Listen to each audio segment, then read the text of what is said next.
home radio artifact here in Cincinnati, anytime at OutCincinnati.com. David Thorpe is a writer, filmmaker, and journalist. Thanks for being on the show. You're welcome. Glad to be here. So I watched Do I Sound Gay last night again to kind of, refresh my brain. And for folks who aren't familiar with that film, what happened? And you kind of sought out, you star in the film, you sought out some professional advice. Well, without giving too much away, I had some precipitated preoccupation with how my excuse me. I'll start over. That's okay. Without giving too much away, I had some life events that triggered me to start feeling really self-conscious about sounding gay. My confidence was kind of at a low ebb, and that meant that some of my internalized homophobia was recurring and kind of affecting my outlook. And I did wonder if I might be happier sounding less gay. So I decided to explore the idea because I wanted to know, the truth of who I was and where my feelings came from. And one reason that it turned into a whole big feature film is that I found out that pretty much every other gay man that I spoke to in the course of doing research on the topic had either felt self-conscious about sounding gay or had at least thought about how gay men in general project their gayness through their voices. So it turned out I was far from the only person who had worried or thought about it, but I hadn't seen it addressed anywhere really. Why do people? What did you find out? Why do folks in general get hung up on it? I mean, I remember from the film there was people saying, "Oh, I don't want to." An attraction thing that I remember that I see on Grindr to this day is, if I wanted to be with a woman, I would date a woman or someone who sounds like a woman. Is that kind of where that insecure feeling comes from, or where do people realize, hey, I don't like how I sound? Yeah, I think that's a great example of how people are kind of have anxiety around sounding gay, kind of within the gay community. So sometimes gay men, are not interested in gay men who sound gay or kind of sound feminine or act feminine or look feminine. I think the larger issue is that, why do some gay men say they don't want to date a so-called woman, or, they don't only want a masculine man? And I think that one of the issues that a lot of gay men have is that, we can control a lot of aspects of identity and how much we communicate. So I could dress very flamboyantly or kind of androgynously or even, in typically women's clothing. And I could decide whether or not I projected a kind of a queer vibe to people. But I think when it comes to our voices, people feel much less in control and much less able to determine what they're communicating. And so, I think that inability to kind of control how gay we stereotypically appear creates anxiety around our voices, as opposed to, say, something we might control, like how we dress. And right. Sorry, go ahead. Did your entourage, your friends, family try to say, David, you're kind of overreacting. You don't sound all that gay. I mean, listen to me or listen to so-and-so. Some of my friends definitely felt that the way I perceived my voice was, not how they perceived it. But I also had a lot of friends that were like, yeah, you sound really gay. I think a lot has to do with the relationship that's involved. I mean, and also, I learned about code switching in the course of the film, which is that, we all talk differently. So it's not that surprising that my family didn't really think I sounded gay, because I found that when I was with them, that I thought I sounded a little bit less gay. But, with my friends that I spend most of my time with, and most of them are gay, I think I found myself sounding more stereotypically gay. So it did depend on who I was with, but I would say my peers felt, that I definitely sounded gay. So they were like, that part of this project we get. Right, and I remember when I laughed there a second ago, I felt horrible all of a sudden, because I remember David Sedaris in the film, laughing at himself, saying, "Oh, I do sound gay in that one," and it's one of those things that sometimes we laugh at voices, and so I guess, because you worked with a lot of people, you recruited a lot of celebrities to kind of comment on sounding gay. Dan Savage was one of them. What was that pitch email like? Like, how do you address somebody and say, "Hey, I kind of want your thoughts on this, but I don't think you sound gay"? Well, the pitch email wasn't that complicated. I think I just reached out to those celebrities and said, I want to investigate this topic. I have a lot of anxiety around it, and my sense is that a lot of other gay men have anxiety around it too, and nobody has really talked about it in any depth. And, I think it's because of their own experiences as gay men that they understood that this actually was an issue for people.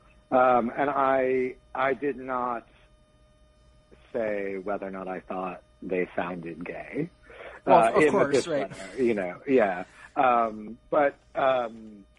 Yeah. I definitely chose them because I thought they would have something interesting to say about the topic. And being in the public light as well, it's like your voice is kind of on stage. Yeah, these celebrities do live in a world where their voices matter because they're public figures, and there are quite a lot of jobs where your voice matters. If you're in entertainment, or if you're in media, or if you're in politics, but also just if you're in business, a lot of people in business feel that they're under scrutiny, when they give a presentation or if they're expected to lead an organization. And a lot of people in business seek vocal coaching, whether it be for sounding gay or having an accent, not just authoritative enough. Often our voices really do play a significant role in our voice, but we don't talk about it that much. We don't think about it that much, not nearly as much as, say, we think about going to the gym and, building up our bodies to fit kind of like what's considered sort of fit and healthy. And how much do you think the average person doesn't really consider their own voice? It's their voice. So what kind of got you to, was there something professionally or in your life that said, wait a second, did you try to change it just to see if you could, or did you have a kind of a hard and fast reason to want to? Well, I was newly single, and feeling insecure, having just turned 40, and kind of thinking like, oh, where did it all go wrong? And I think that I was looking for answers. And, as someone who grew up in the 80s and certainly has lived with a lot of internalized homophobia, this idea that, I wasn't masculine enough became a little bit of an obsession, and that if I could just maybe fit in better to a gender stereotype, maybe love would come my way. I mean, it sounds terrible, but, at the same time, how far is that from, say, building, so many of us go to the gym and build up our bodies because we want our bodies to look more kind of conventionally male, or, more essentially male. So, in some ways it was like, well, why can't I do that for my voice? So you're growing up in South Carolina. How did that affect? How was it coming out there? Did you think your voice just kind of switched one day? Yeah, well, I definitely did not come out when I was living in South Carolina. Okay. Yeah, it was the 80s, and, it was the Bible Belt, and I just was not with a especially progressive family and community at the time, so there was really not a lot of space to maneuver in terms of coming out. And I came out when I went to college, and I think that's where some of my friends really started noticing a change in the way that I spoke. There was something about coming out of the closet and maybe being free to be more stereotypically gay, to be more effeminate, that started coming out of my voice. Was it a surprise to hear, oh, we noticed a change in you, or did you kind of elicit that? Did you ask friends, hey, have you noticed a difference in how I'm presenting? Or I did. In the film, I go back and I ask a range of people about, whether or not they feel like I started sounding more gay at some point, and how they reacted. And I was very surprised to find out that people in my family never thought I sounded gay. I mean, even after I came out, with the exception of one of my cousins who was in kind of my age peer group and was also at college with me and said that he actually noticed a really marked change after I came out. And likewise, I found some of my peers from high school who also said, no, we didn't think you sounded gay in high school, but we think you sound gay now. So I was sort of like, why was no one telling me any of this? I guess everybody thought I kind of had made a choice to sort of change who I was, but I don't recall specifically saying, oh, I want to sound gay now. And so it was kind of a shock to go back and kind of locate this moment where my voice really, my way of speaking changed so much. And if anything, you maybe felt like after you were kind of reminded that, hey, you did a little change there, was that intentional? Maybe you kind of felt more free, like it was just kind of a product of you coming into your own. Yeah, in general, feedback like that and other kinds of feedback about why people speak a certain way was very healing for me, because it just helped me understand who I was, and that who I was not some sort of,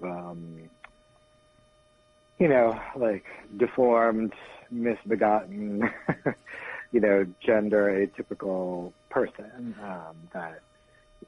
That the way people acquire language is a very natural process, and the way they code switch is a very natural process, and just generally, there's nothing to be ashamed of in terms of how you sound. And do you still follow any of the tips that you got from the people you spoke to in the film? There's a vocal coach, and there's two in there. Do you still kind of remember what they've told you, or where are you kind of just moved on from that? I don't think about the vocal coaching that I did in the film a ton anymore, but I do think about it occasionally, because when I get nervous or have to talk in front of a big group of people, or I'm in a new situation, I do find myself sometimes feeling self-conscious about my voice. And so the coaching I had is a helpful reminder about how to kind of produce my voice in a confident way that not necessarily is less gay, but just gives me a little more comfort in terms of, communicating and being present.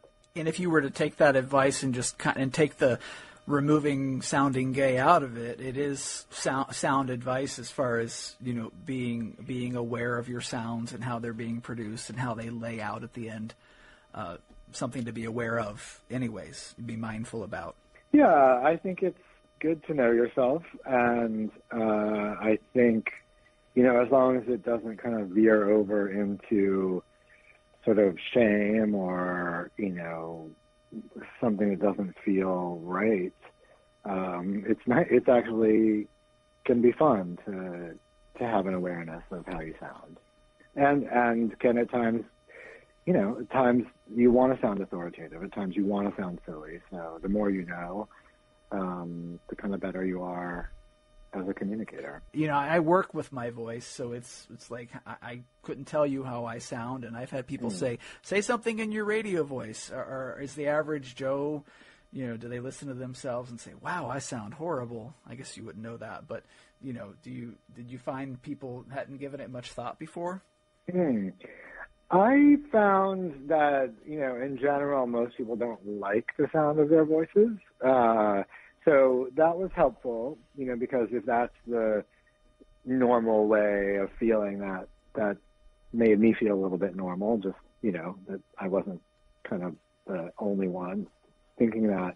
But I think in any given audience that I interacted with,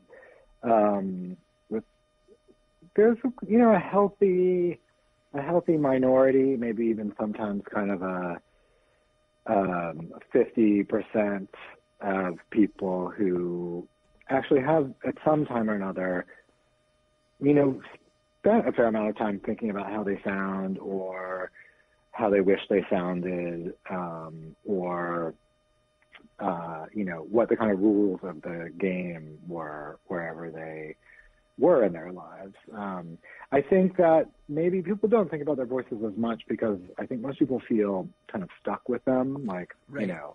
I'm 5'5", or, I have a receding hairline, or I'm 6'2", and I have a full head of hair. Like, people kind of accept it as just like almost like a physical and undetachable part of who they are. So, so the fact that you showed that it could be molded at least, so that's pretty cool that you can show people, by just being mindful, I could change it slightly, but it is still the same kind of David voice. You still hear David in the film, Yeah, I mean, I think for me, like, the big breakthrough was just kind of realizing that, like, my voice is not necessarily something like I decide is going to represent me in a certain way, but there are certain natural characteristics just from the shape of my throat and the shape of my skull and a lot of other things that just make my voice only and nobody else's voice. And that's a really great place to start in terms of accepting who you are. And then, if you want to play with your voice or go in a certain direction with your voice, then that's fine too. And what are you up to now? Because this was 2015, this film, right? Yeah, it's been a while. I'm actually getting a degree in teaching English as a second language in K through 12 schools. So I'm still doing language-related work, but not in film, which I may go back to. But I've, for various reasons, found myself really drawn to this new path. Thank you for coming on. I'm looking forward to Do I Act Gay? Do I Eat Gay? No, I'm kidding. But I'm looking forward to what's next from you, David. Thanks for coming on Out Cincinnati. My pleasure.